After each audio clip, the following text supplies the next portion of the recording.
Ben and I were just talking about the transition from, beginner property strategies that don't require a lot of capital to buying, a big property like this.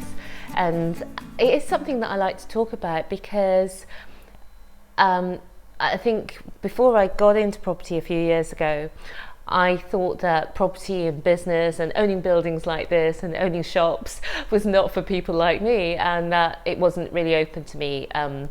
And so when I started doing rent to rent, which is a strategy where you don't need a lot of money to start and you can generate a lot of property cash flow, and that's a strategy I'm very passionate about.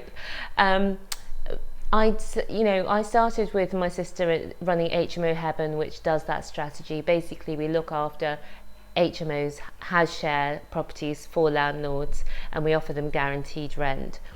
So it was a big shift going from that strategy and being good at that to going into buying properties. And so this one is much, much bigger as well than the other properties that we've bought. And because it also has a shop as part of it, it meant that we had to get commercial lending.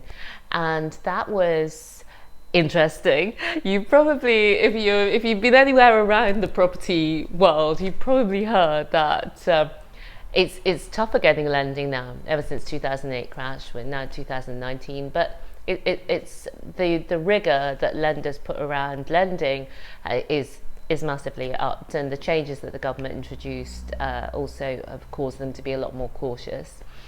So and for newer investors like us, it can be tougher to get commercial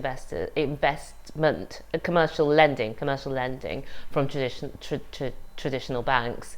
But we succeeded in that. We have an amazing broker, and he helped to present our story. So actually, the rent to rent really helped us. What they say is that when you go for lending, mortgage lending, especially commercial lending, that the fact that you have managed other people's property won't help you.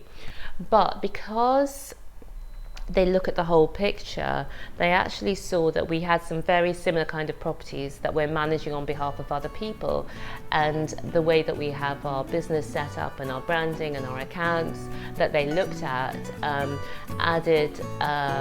it made them think that we were worth a chance, and that we were worth lending to, that we were a good bet, and that was a great feeling as well.